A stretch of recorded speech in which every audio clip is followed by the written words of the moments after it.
the people will feel they have no option other than to take action into their own hands rather than rely on political leaders who are doing nothing in their eyes. Britain just crossed a line it may not be able to uncross, as thousands of convicts are released back onto the streets and the country erupts in what looks dangerously close to open revolt. Crime is surging, and public anger is boiling over as faith in law and order collapses in real time. This is a brutal experiment with public safety, and the consequences are already exploding.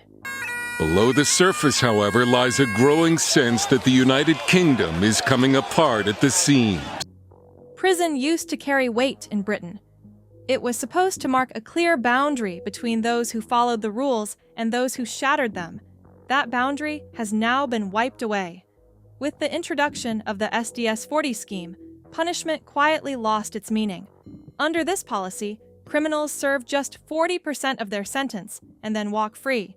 There was no public vote, no serious national debate, and no consent from the people who would have to live with the consequences.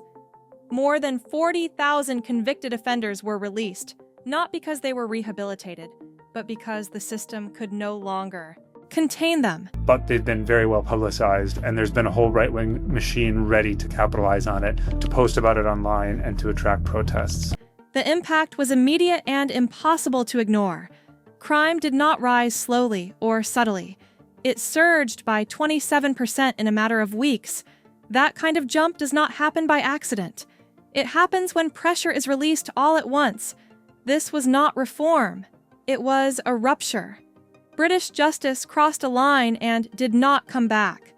Once the gates opened, they did not just release inmates.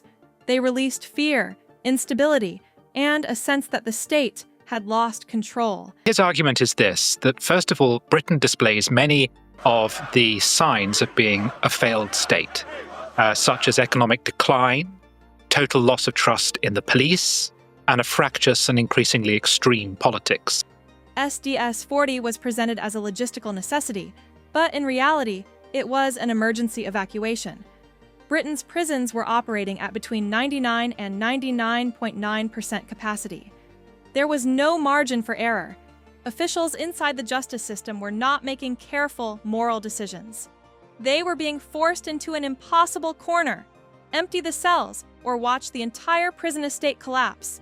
Risk assessments were sidelined unless the offender posed a political problem. If you were not high profile or embarrassing, you were eligible to leave. That is why the opposition's warning hit so hard. For career criminals, the door was open. That was not an exaggeration. That was the policy playing out exactly as designed. The consequences exploded into the open in London. At 7:15 in the evening, protesters gathered and demanded the dissolution of Parliament and the resignation of Keir These were not abstract slogans. The accusations were direct and furious. People were shouting that rapists had been released, that machete attackers were back on the streets, and that the government had chosen criminals over ordinary citizens. At 7:32, the situation escalated sharply when riot suppression vans were ambushed with officers still inside. This was no longer a protest that could be managed with crowd control. It was an eruption. Police issued a 1-hour ultimatum to disperse. The crowd refused. By 8:19, fireworks were being fired directly at police platoons. This was not symbolic anger. It was physical confrontation. When you have a country in decline and you add large numbers of new people into the mix, what you end up with is ethnic conflict over resources. Imagine Northern Ireland scale, or Northern Ireland in intensity, but on a completely national scale. Attacks on public figures, judges, potentially politicians. The numbers tell the story of that night. 8 police vans burned, 87 arrests, 134 people hospitalized. Reinforcements were rushed in from the few remaining regions that were not already overwhelmed. That is what loss of control looks like. Not a dramatic announcement, but a sudden vacuum where authority used to be. Then came the address to the nation. Starmer pointed to a statistic meant to steady the public. 11,000 criminals had been recalled to prison this year. Instead of reassurance, it ignited outrage. The question landed instantly and brutally.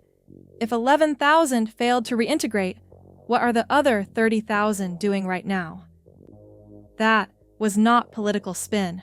That was basic logic. The people will feel they have no option other than to take action into their own hands rather than rely on political leaders who are doing nothing in their eyes.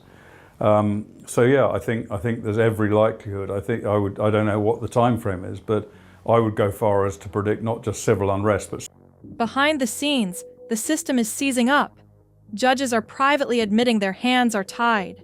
How do you jail a grooming gang member when every prison is bursting at the seams? How do you sentence a violent offender when transport vans have nowhere to take them? Serious cases involving rape, armed robbery, and manslaughter are being delayed until 2027. Victims are being told to wait while their attackers walk free on bail. Probation systems are collapsing. GPS tags fail. Offenders go missing inside the system. The government calls it a logistical hiccup. In reality, it is a national security failure. Latest crime stats are out, and the UK, well, unfortunately, it's a playground for criminals. Insiders are now issuing warnings that cannot be ignored. Capacity sits at 99.9%. Beds emptied on Tuesday are filled again by Thursday. Analysts inside the Ministry of Justice are saying operational safety cannot be guaranteed for another week. One major riot away from total arrest paralysis. Holding cells full. Vans booked. Courts frozen. This is not governance. It is crisis management without a solution. The most dangerous outcome of all is the message being sent. That crime is negotiable. That justice is flexible. That if pressure builds high enough, the state will blink first. Britain did not just release prisoners. It released control, and once control is gone, history shows it is never easy to reclaim. That's when Britain didn't just get angry, because while criminals are leaving prison to luxury convoys, ordinary citizens are learning a very different lesson. Say the wrong thing online, and suddenly the system remembers how punishment works.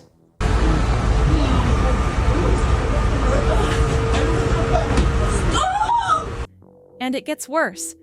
Drug dealers are openly laughing in courtrooms because they understand the loophole better than anyone else. They know the prisons are full. They know the transport vans are booked.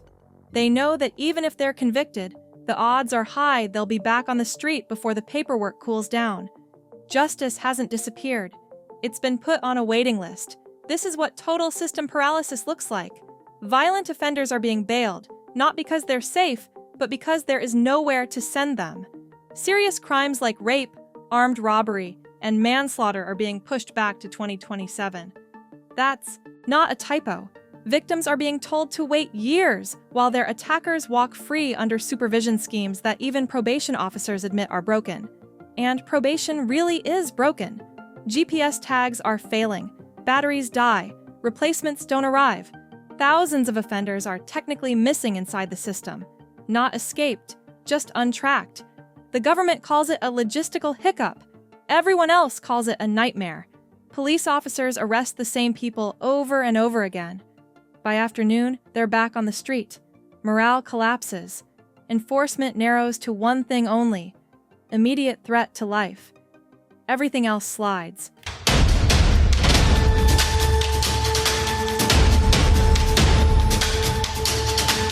That's why theft is practically legal now.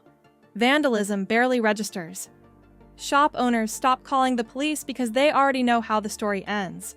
Insurance companies are pulling out of entire areas because they trust spreadsheets more than ministerial promises.